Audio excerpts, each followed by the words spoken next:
France is expected to witness disruptions in its fuel deliveries and public transport. And this is as protesters across France are set to enter another round of countrywide strike against Macron's government's proposed pension reforms.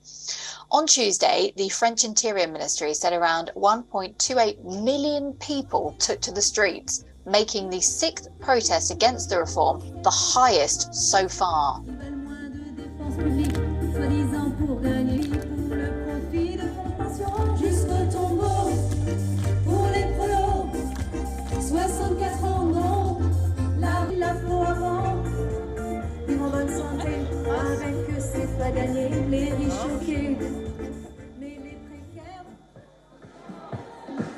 Well, from waste collectors to utility workers, students and teachers all marched to show their anger at the reform. Most trains and metro services had to be cancelled and many schools closed.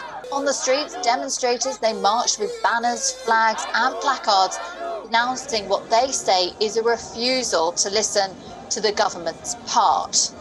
Well, clashes erupted in the French city of Lyon, where police launched tear gas as mass protesters hurled projectiles and firecrackers.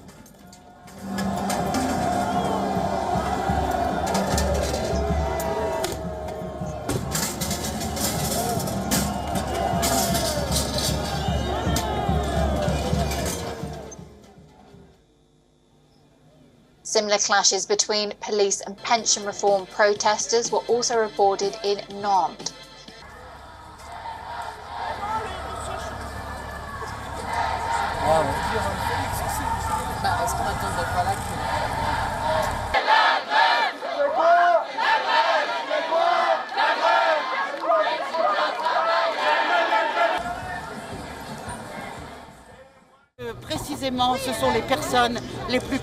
Precisely, it is the most precarious people who are going to suffer the most from their reform and who are going to serve 2 more years. It is scandalous. Mrs. Pond, she has never been a cleaning lady. She has never been a social worker for handicapped kids. She has never done work where you have to get up at 6 o'clock in the morning to go to work with cut-off hours, to work on Saturday nights, on Sundays. She does not know all that. She doesn't know what the people and the population go through. So yes, it is scandalous. Well, French President Emmanuel Macron put the pensions plan at the centre of his re-election campaign last year.